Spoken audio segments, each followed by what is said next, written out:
If your 81-year-old grandmom who doesn't even know what the internet is all about is currently attending a JavaScript coding course, watch this to the end because soon this unethical practice by marketers might finally end. So, by now you should know this.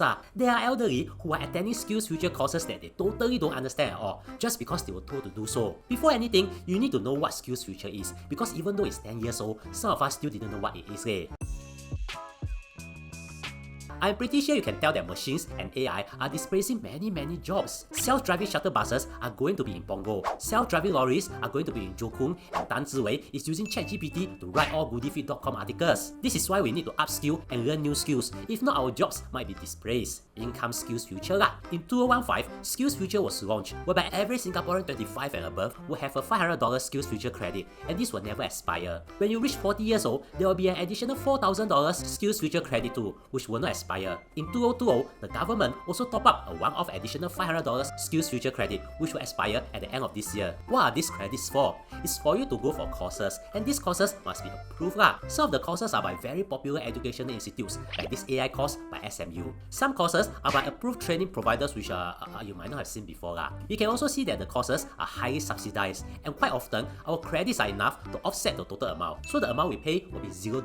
Now that is goody lah, because we are upskilling. For example, if you are a private hire driver, you can go for say this hairdressing course by Kimage Hairdressing School. 2 years later, if self-driving cars are everywhere, you can switch career to be a barber ma. Unless someone also invented robots that cut hair lah. But you get the idea. The system is pretty useful. However, like a wise man once said, if a system can be abused, someone will abuse it. Well, it has been 10 years, and I'm pretty sure you have seen the abuse.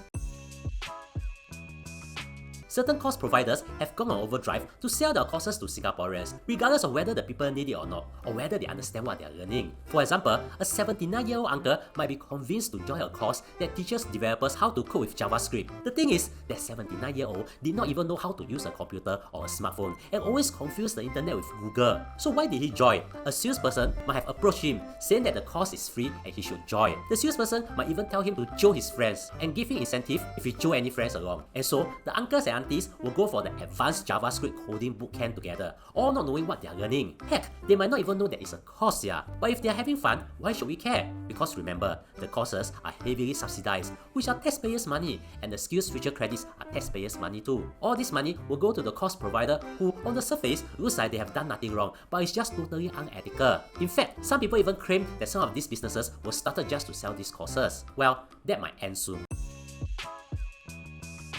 If you are looking to advertise your business in this channel, we can help you. There are guaranteed views and many big brands have trusted us. Just click on the link in the description.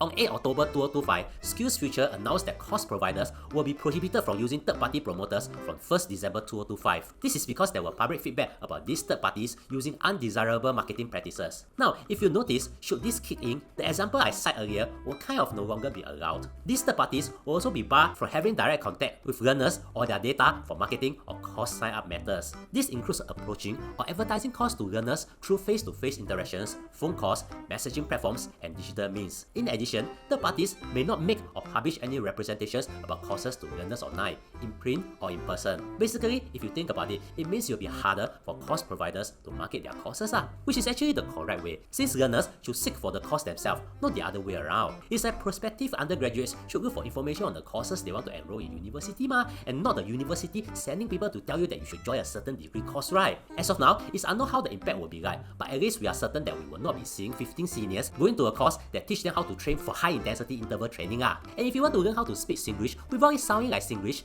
don't need to go to a SkillsFuture course, just watch this instead. Also, follow me on Instagram if you have not done so, as we publish exclusive short videos there, link in description. And if you want to advertise with us, even as a standalone video, do contact us. Thank you for spending almost 4 minutes with me. I really appreciate it and hope you learned something.